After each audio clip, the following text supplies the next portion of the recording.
राधा आधा हो गईनी हो, ए राधा आधा हो गईनी हो, तोहरी बिना ए राधा तोहरी बिना सुन लगता जहाँ ए राधा तोहरी बिना सुना सुना बाजा है राधा तोहरी बिना।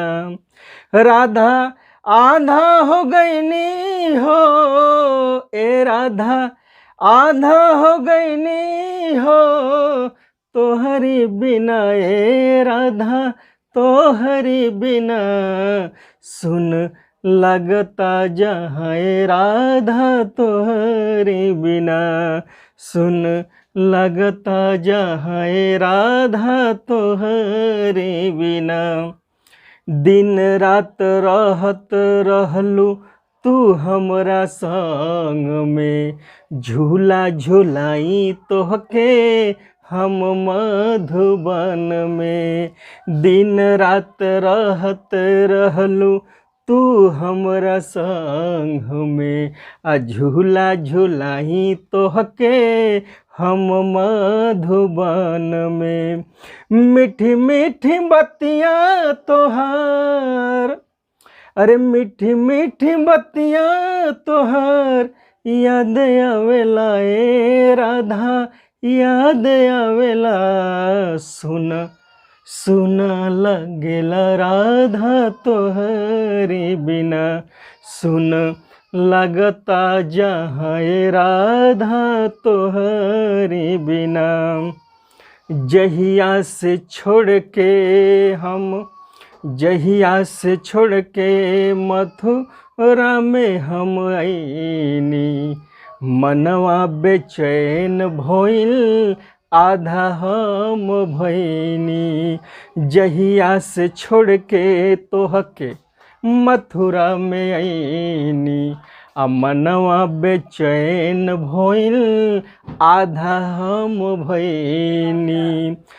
बांसुरी का धुन अब, अरे बांसुरी का धुन अब ना, अरे नीक लागेला ए राधा नीक लागेला। सुना सुना लगे राधा तोहरी बिना सुन लगता ते राधा अब तोहरी बिना। लागल सनहिया तोहसे कैसे बिसराई, अरे बांसुरी के धुन में बस तोहके बुलाई। लागल सनहिया तोहसे कैसे बिसराई, अब बांसुरी के धुन में राधा तोहके बुलाई। मोहिनी सुरतिया तोहार, अरे मोहिनी सुरतिया तोहार हमके भावेला ए राधा हमके भावेला। सुन लगता जहाँ ए राधा तोहरी बिना सुना सुन बाजा है राधा तोहरी बिना।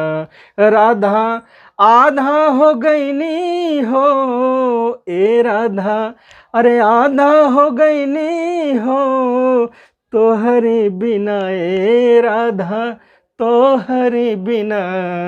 सुन लगता जहाँ ए राधा तोहरी बिना सुना सुन बाजा है राधा तोहरी बिना। नमस्कार, जय हिंद, वंदे मातरम। मित्रों, उज्ज्वल क्लासेज आरटीपी में आपका स्वागत है, अभिनंदन है। मैं भागवत त्रिपाठी आज की इस वीडियो में डीएलएड 4 सेमेस्टर के छात्रों के लिए लेक्चर 6 में जो टॉपिक लेकर के उपस्थित हुआ हूँ, उस टॉपिक का नाम है व्यंजन वर्ण।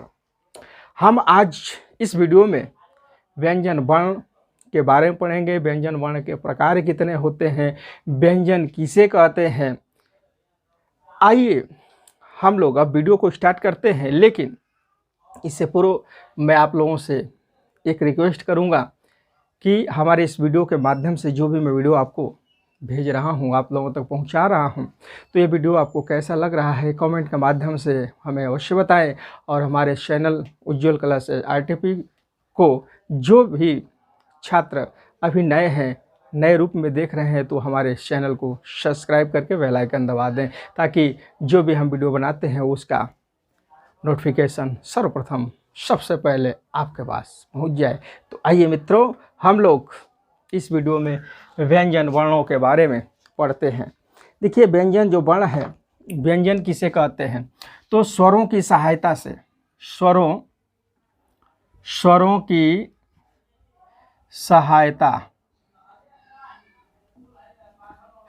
की सहायता से जो वर्ण बोले जाते हैं, ठीक है, स्वरों की सहायता से जिन वर्णों का उच्चारण होता है, जिन वर्णों का उच्चारण होता है उन्हें हम व्यंजन वर्ण कहते हैं। ठीक है,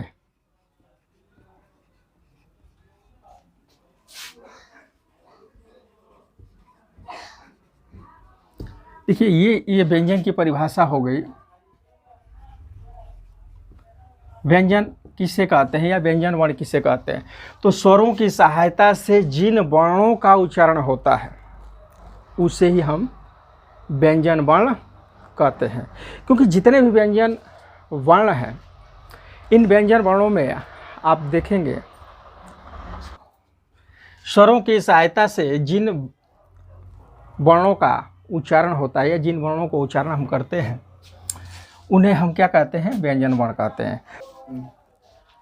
व्यंजन वर्ण में क्या होता है कि कोई ना कोई स्वर सहायक होता है।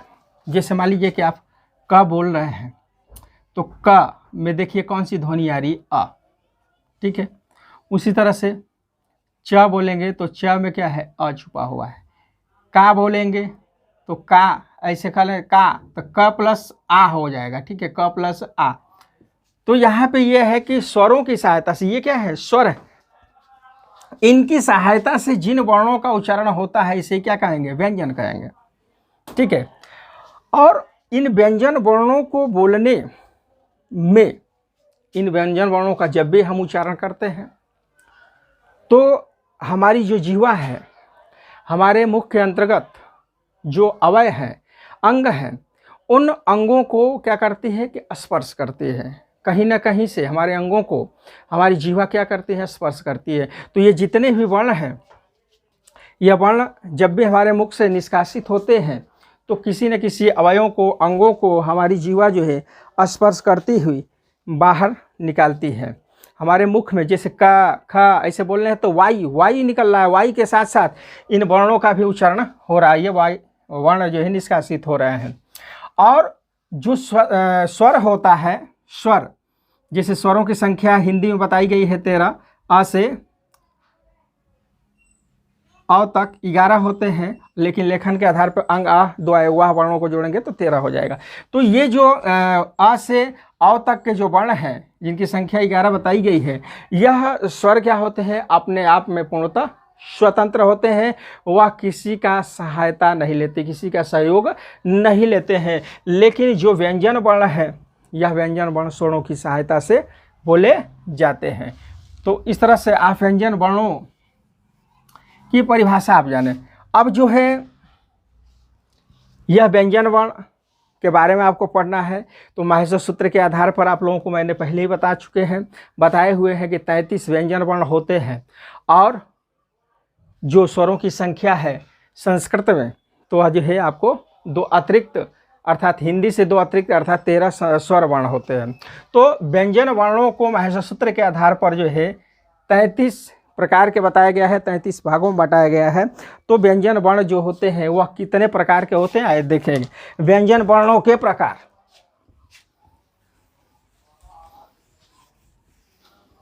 देखिए व्यंजन जो वर्ण हैं इनके प्रकार की तरह होते हैं। तो व्यंजन जो वर्ण हैं इनके मुख्य रूप से 3 भेद होते हैं। ठीक है, 3 भेद। एक हो जाएगा स्पर्श व्यंजन, स्पर्श व्यंजन, दूसरा हो जाएगा अंतस्थ व्यंजन, अंतस्थ व्यंजन, तीसरा हो जाएगा ऊष्म व्यंजन, ऊष्म व्यंजन वर्ण। ठीक है, तो जो व्यंजन वर्ण है उनको 3 भागों में बांटा गया है, स्पर्श व्यंजन, अंतस्थ व्यंजन और ऊष्म व्यंजन वर्ण। इसके अतिरिक्त एक संयुक्त व्यंजन वर्ण होता है। ठीक है, लेकिन माहेश्वर सूत्र में संयुक्त जो व्यंजन वर्ण है उनको अतिरिक्त से व्यंजन नहीं माना गया है, क्योंकि जितने भी संयुक्त व्यंजन वर्ण हैं इन्हीं वर्णों के सहयोग से, यानी 33 जो व्यंजन वर्ण हैं इन्हीं के सहयोग से उन वर्णों का उच्चारण होता है, तो उन्हें संयुक्त व्यंजन वर्ण कहा गया है। ठीक है, तो इस तरह से व्यंजन वर्ण है उनको मात्र 3 भागों में बांटा गया, स्पर्श व्यंजन, अंतस्थ व्यंजन और ऊष्म व्यंजन। ठीक है, तो देखिए स्पर्श जो व्यंजन है, स्पर्श जो व्यंजन है, तो स्पर्श का मतलब क्या होता है? छूना। जिन व्यंजन वर्णों का उच्चारण करने में हमारी जिह्वा हमारे मुख के अंदर जो अवयव है, अंग है, उनका कहीं न कहीं से स्पर्श करती है। तो जिन वर्णों का जब हम उच्चारण करते हैं तो उच्चारण करते समय हमारी जिह्वा उन जो है स्थानों को स्पर्श करती है, तो उस समय जो हमारे मुख से निष्कासित वर्ण होते हैं ऐसे वर्णों को ही हम स्पर्श व्यंजन वर्ण कहते हैं। देखिए स्पर्श जो व्यंजन वर्ण है इनकी संख्या 25 है। ठीक है, इनकी संख्या 25 है, क से म तक, क से म तक। क से म तक के जो वर्ण है जिनको स्पर्श व्यंजन के अंतर्गत रखा गया है, और अंतस्थ जो व्यंजन वर्ण है इनकी संख्या 4 है, और ऊष्म जो व्यंजन वर्ण है इनकी संख्या भी 4 है। तो इस तरह से आप देखेंगे 25 और 4 ये और 4 ये 8, तो हो जाएंगे कितने? 33। तो टोटल जो व्यंजन वर्णों की संख्या हो जाएगी वह कितनी हो जाएगी? 33। अब जो क से म तक के जो वर्ण हैं इन वर्णों को जब भी हम बोलते हैं, जब भी इन वर्णों का उच्चारण करते हैं तो हमारी जीवा हमारे मुख के किसी न किसी अंग को स्पर्श करती है, इसलिए इनको स्पर्श व्यंजन वर्ण कहा गया है। अब इन क से म तक के जो वर्ण हैं इनको 5 वर्गों में बांटा गया है। ठीक है, कितने वर्गों में? 5 वर्ग में, 5 वर्गों में बांटा गया है। 5 वर्गों में बांटा गया है। पहला हो जाएगा क वर्ग। ठीक है, क वर्ग। दूसरा च वर्ग, ट वर्ग। ठीक है, चौथा हो जाएगा आपका प वर्ग, क च ट त, यहाँ त वर्ग, फिर हो जाएगा प वर्ग, 5वां हो जाएगा प वर्ग। तो अब एक क्वेश्चन ये बनता है कि स्पर्श व्यंजन वर्णों को कितने वर्गों में बांटा गया है? तो 5 वर्गों में बांटा गया है। क वर्ग में आने वाले जो वर्ण है क से म तक, क, ख, ग, घ, ङ। ठीक है, फिर इसके बाद च वर्ग में आने वाले वर्ण है च, छ, ज, झ, य। फिर ट वर्ग में ट, ठ, ड, ढ, ड़। त वर्ग में त, थ, द, ध और ये हो जाएगा न। फ वर्ग में आ जाएंगे प, फ, ब, भ और म। तो क से म तक के जो ये वर्ण हैं जिनकी संख्या आप देख रहे हैं कि इसमें भी 5, इसमें भी 5, इसमें भी 5, तो पांचों वर्गों में टोटल इनकी संख्या कितनी हो जाएगी? 25। अब जब इन वर्णों को हम बोलेंगे जब इन वर्णों का हम उच्चारण करेंगे तो आप देखेंगे कि हमारी जीवा मुख के अनेक अंगों को स्पर्श करती है। जैसे क, बोलिए क, ख, ग, ऐसे बोल रहे हैं तो जीवा का जो मूल स्थल है अर्थात जो कंठ है, इन कंठ से इन वर्णों का उच्चारण हो रहा है। तो इसका उच्चारण स्थान भी अगर कभी पूछता है तो क्या हो जाएगा, कंठ। ठीक है, आको विसर्जनीयानां कंठ, ये सूत्र हो जाएगा। इन वर्णों का उच्चारण स्थान कंठ हो जाएगा। च, जैसे बोलिए च, छ, ज। तो आप देखिए जीभ जो है ऊपर का जो भाग है जिसको हम तालु बोलते हैं, उस तालु वाले स्थान को स्पर्श कर रही है। इसका सूत्र हो जाएगा इचु यसाणम तालु। तो इन सारे वर्णों का उच्चारण स्थान क्या हो जाएगा, तालु।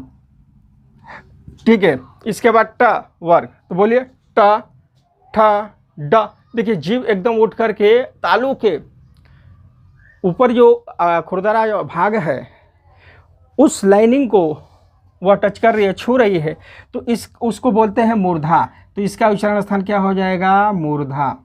ठीक है, अगला हो जाएगा, बोलिए त, थ, द, ध। तो आप देखिए जीभ दांत को स्पर्श कर रही है, तो लित्रु लसानाम दंता, ये हो जाएगा इसका उच्चारण स्थान दंत, दंत हो जाएगा। इसके बाद बोलिए पावर को बोलिए प, फ, ब। देखिए आपस में होठ क्या हो रहा है, सट रहा है ना, तो इसका उच्चारण स्थान हो जाएगा ओष्ठ अर्थात होठ, ओठ हो जाएगा। ठीक है, ओष्ठ अर्थात ओठ। तो ये आप देख रहे हैं कि स्पर्श जो व्यंजन वर्ण है, इनका जब हम उच्चारण करते हैं क से म तक के वर्णों को, तो हमारी जीवा किसी न किसी हमारे मुख के जो अंग हैं उन अंगों को स्पर्श कर रही है, इसलिए इसको बोला जाता है स्पर्श व्यंजन वर्ण। स्पर्श व्यंजन वर्ण जिनको 5 वर्गों में बांटा गया है। ठीक है, 5 वर्गों में बांटा गया है। इसके बाद अगला जो पॉइंट है आपका अंतस्थ व्यंजन। अंतस्थ व्यंजन, देखिए अंत अस्थ, अंतस्थ का मतलब अंत माने अंतः माने भीतर, अस्थ माने स्थित, भीतर स्थित। तो अंतस्थ जो व्यंजन वर्ण है इनकी संख्या 4 बताई गई है। य, व, र, ल, यवरला, या र, ल, व, या य, व, र, ल। ठीक है, इनकी टोटल जो संख्या हो जाएगी 4, जो यण प्रत्याहार के अंतर्गत आने वाले वर्ण हैं।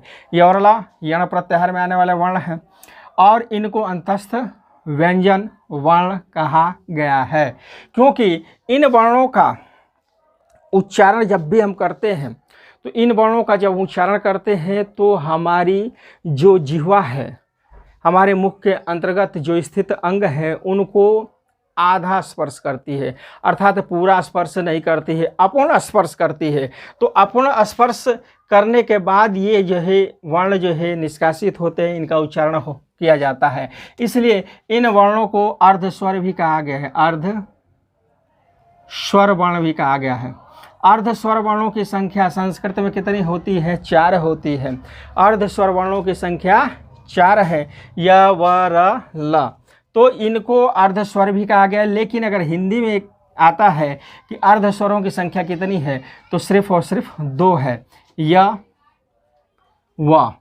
ये क्या है, अर्ध स्वर, अर्ध स्वर है। ये व क्या है, अर्ध स्वर, अर्ध स्वर है। ठीक है, और र भी अर्ध स्वर है, ल भी अर्ध स्वर है। संस्कृत में अर्ध स्वरों की संख्या 4 है और हिंदी में जो है सिर्फ या व को माना गया। र को क्या माना गया, र जो होता है वह लुंठित वर्ण हो जाता है, लुंठित। हिंदी के पेपर में बता रहा हूँ, लुंठित वर्ण है।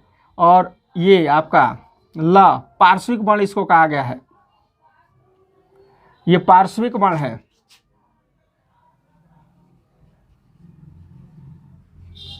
पार्श्विक वर्ण है, पार्श्विक मतलब के पास।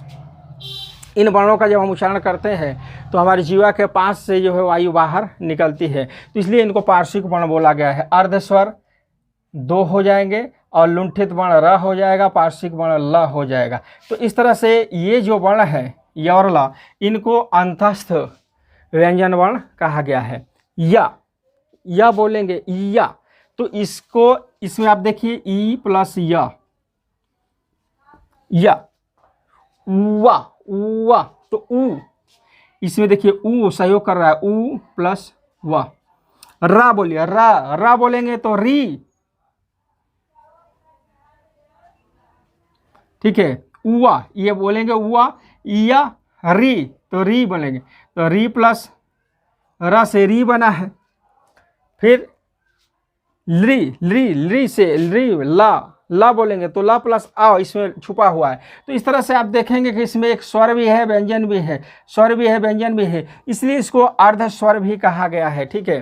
तो अर्ध स्वरों की जो संख्या है वह संस्कृत में 4 है, जबकि हिंदी के पेपर में 2 ही अर्ध स्वर हैं।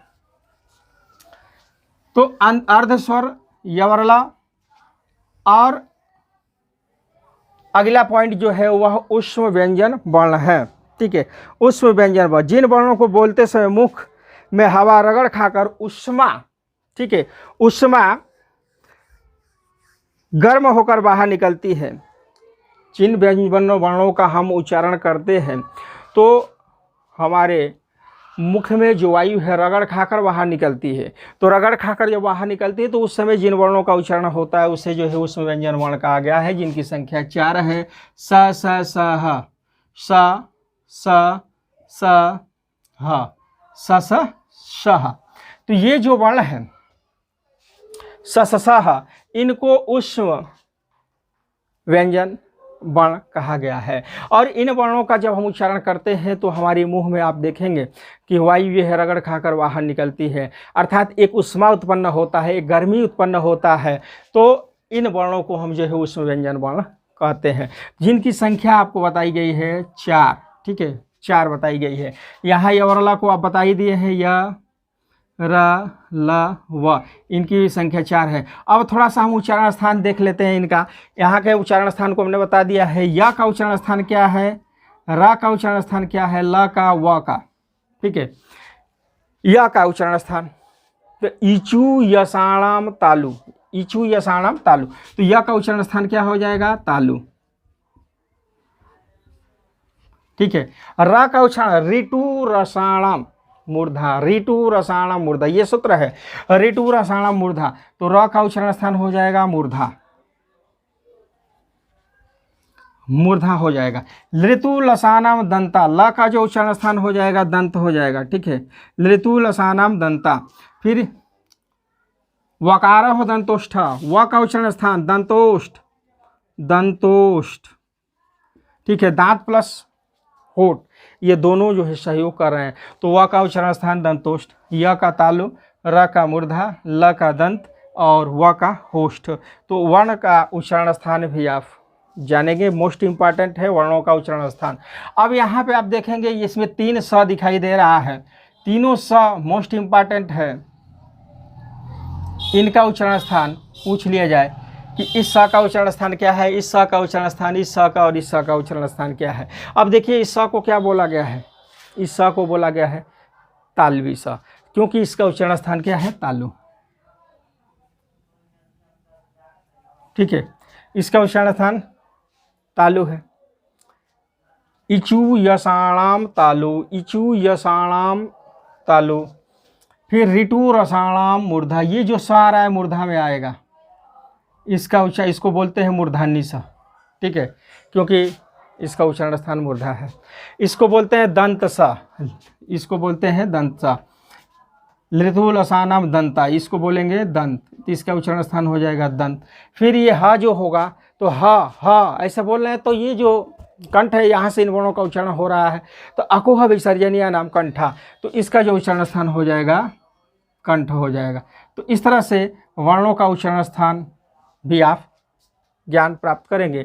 तो जो व्यंजन वर्ण होते हैं उनकी संख्या 3 बताई गई है, स्पर्श व्यंजन वर्ण, अंतस्थ व्यंजन वर्ण और ऊष्म व्यंजन वर्ण। एक पॉइंट और होता है, ये तो मान लीजिए कि 3 है, यही है, इसके अतिरिक्त जो संयुक्त व्यंजन वर्ण हैं उनके बारे में थोड़ा सा हम जानेंगे। माहेश्वर सूत्रों के आधार पर व्यंजन वर्णों की जो संख्या है वह 33 है, जिसको 3 भागों में बांटा गया है, स्पर्श व्यंजन, अंतस्थ व्यंजन और ऊष्म व्यंजन। और अगला जो पॉइंट है संयुक्त व्यंजन वर्ण, तो संयुक्त व्यंजन वर्ण ये जो वर्ण होते हैं इनको अतिरिक्त व्यंजन वर्ण नहीं माना गया है, क्योंकि इन व्यंजन वर्णों में आप देखेंगे तो 1 से 33 तक के जो व्यंजन है ये क से और ह तक के जो व्यंजन वर्ण है यही उसमें सहयोग कर रहा है। तो चौथा जो पॉइंट हो जाएगा संयुक्त व्यंजन, संयुक्त व्यंजन वर्ण। ठीक है, हिंदी में 4 भागों में बांट दिया गया है संयुक्त व्यंजन वर्ण, लेकिन संस्कृत में सिर्फ और सिर्फ 3 ही भागों में बांटा गया है। संयुक्त जो व्यंजन वर्ण है वह किसे कहते हैं? तो संयुक्त जो व्यंजन वर्ण है जब अलग अलग व्यंजन वर्णों के मिलने से जिन वर्णों का निर्माण होता है, जब अलग अलग व्यंजन वर्णों के मिलने से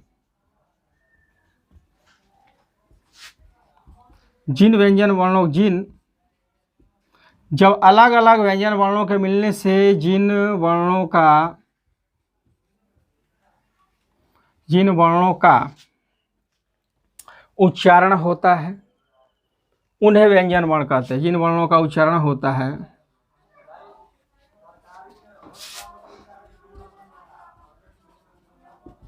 उन्हें व्यंजन वर्ण कहते हैं।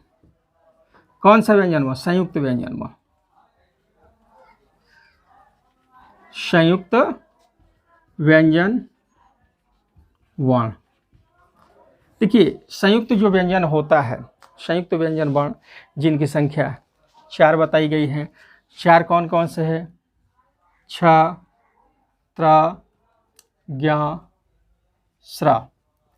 ये जो है चारों, इनको संयुक्त व्यंजन वर्ण माना गया है। तो अब इन वर्णों को आप देखेंगे तो इन वर्णों में आप देखेंगे तो अलग अलग व्यंजन वर्णों का इसमें मिश्रण है।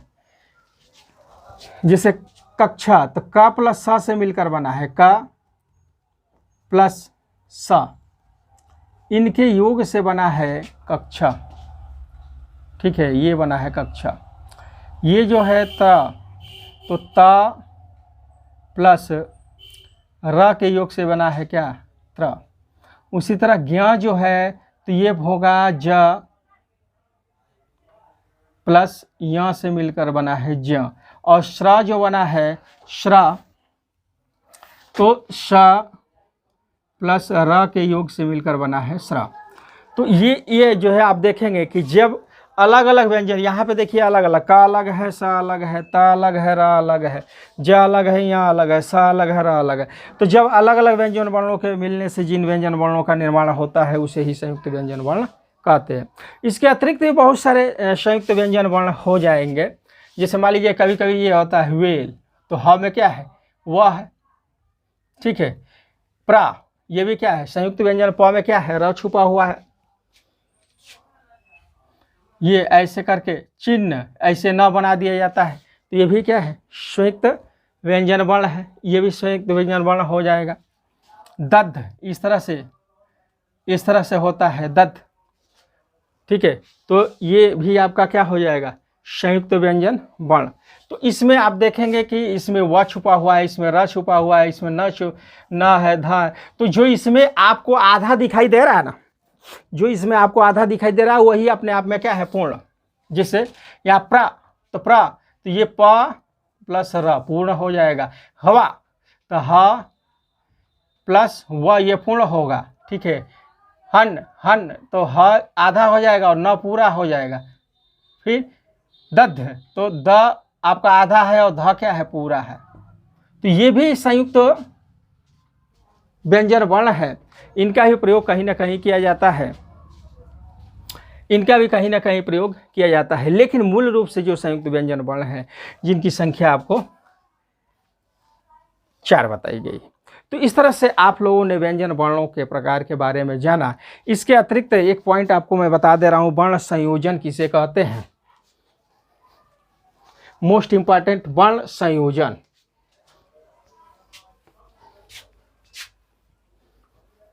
डीएलएड के पेपरों में पूछ दिया जाता है कि वर्ण संयोजन किसे कहा गया है। ठीक है,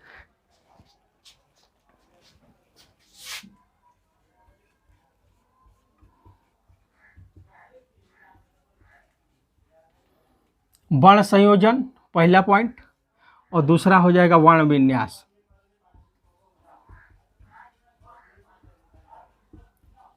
ये दोनों ही इम्पॉर्टेंट है, वर्ण विन्यास और वर्ण संयोजन।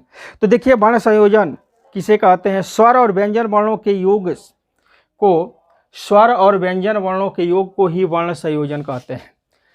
स्वर और व्यंजन वर्णों के योग को ही वर्ण संयोजन कहते हैं। स्वर और व्यंजन वर्णों के योग को वर्ण संयोजन कहते हैं।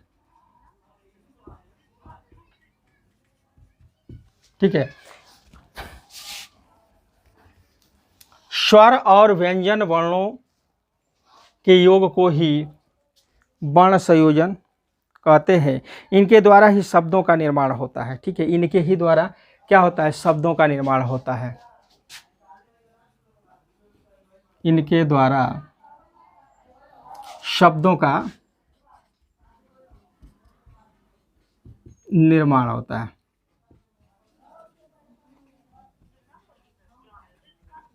जैसे मान लीजिए, ठीक है, जैसे मान लीजिए यहाँ पे शब्द है कपोत। कपोत को ले लीजिए,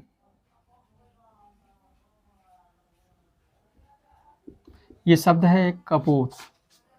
अब कपोत शब्द को लेंगे तो इसमें आप देखेंगे कि किन किन के योग से क्या बना है। देखिए, तो कपोत में क लीजिए, तो क प्लस आ, इन दोनों के योग से क्या बना है? क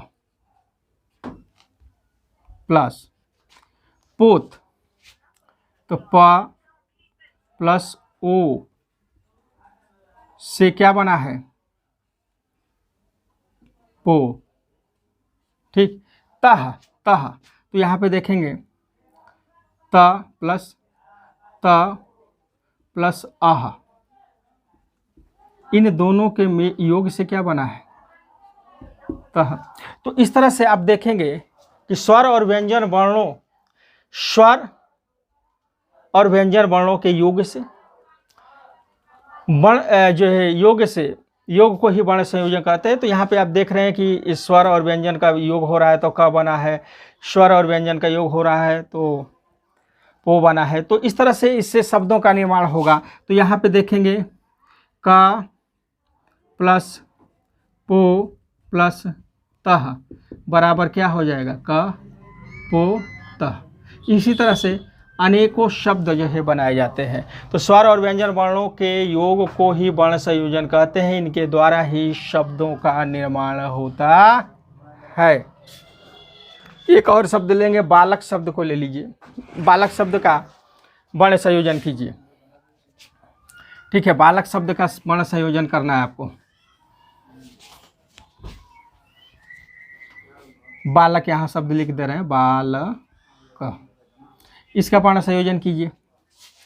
तो ब प्लस आ, ठीक है, इनके योग से क्या बना है? बा, प्लस लक में ल प्लस आ, इन दोनों के योग से क्या बना है? ल।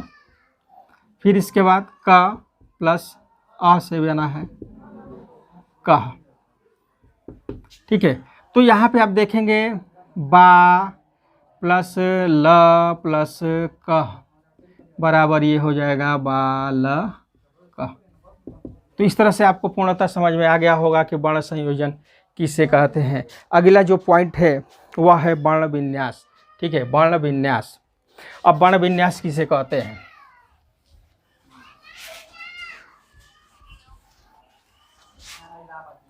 दूसरा जो पॉइंट है वह है वर्ण विन्यास। वर्ण विन्यास के बारे में हम जानेंगे।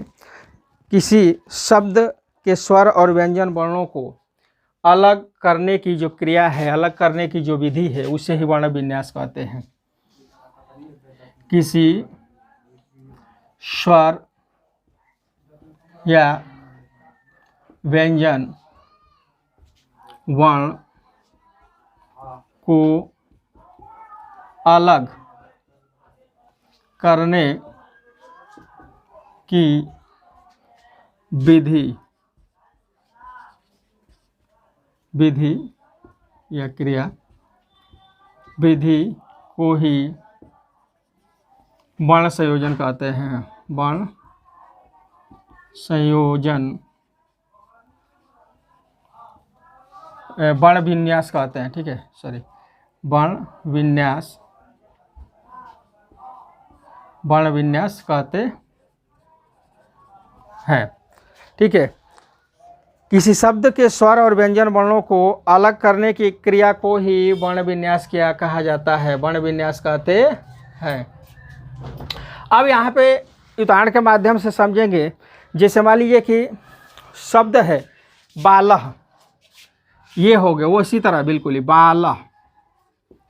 ठीक है, किसी स्वर या व्यंजन वर्ण को अलग करने की जो विधि है, करने की जो क्रिया है, उसी को वर्ण विन्यास कहेंगे। तो जैसे बाला में, अब इसको बाला एक शब्द है और इस शब्द में से स्वर को और व्यंजन को आप अलग कर दीजिए तो वही क्या हो गया, वर्ण विन्यास हो गया। जैसे बाला में तो बल प्लस आ, ब प्लस आ, इसके बाद ये आपका क्या बन गया, बा। ठीक है, प्लस यहाँ पे देखेंगे ल है तो ल प्लस आह, इन दोनों के मिल से क्या बना है, लह।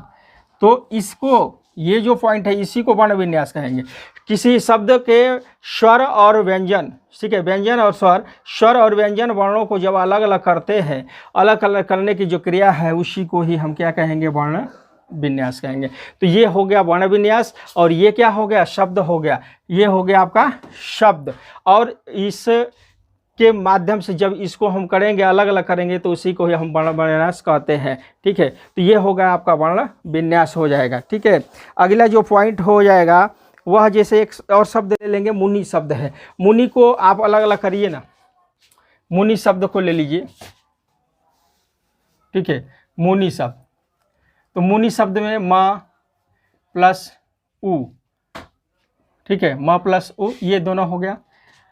अब इससे मरना है क्या, मु, यहाँ नी है तो ना प्लस छोटी ई से क्या बना है, नी, तो ये हो जाएगा मुनि।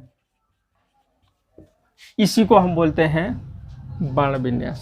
तो इस तरह से आप लोगों ने व्यंजन वर्णों के प्रकार के बारे में जाना, व्यंजन वर्णों का जो उच्चारण स्थान है उसके बारे में आप लोगों ने जानकारी प्राप्त की। मुझे पूर्ण विश्वास है कि यह वीडियो आपको अवश्य पसंद आएगा। मित्रों, अगर यह वीडियो पसंद आए तो आप अधिक से अधिक मात्रा में इसे शेयर करें, और हमारा चैनल उज्ज्वल क्लासेज RTP उसको सब्सक्राइब करना ना भूलें। कमेंट के माध्यम से हमें बताएं कि यह वीडियो आपको कैसा लगा। फिर आपसे मुलाकात होगी अगले वीडियो की, तब तक के लिए जय हिंद, जय भारत।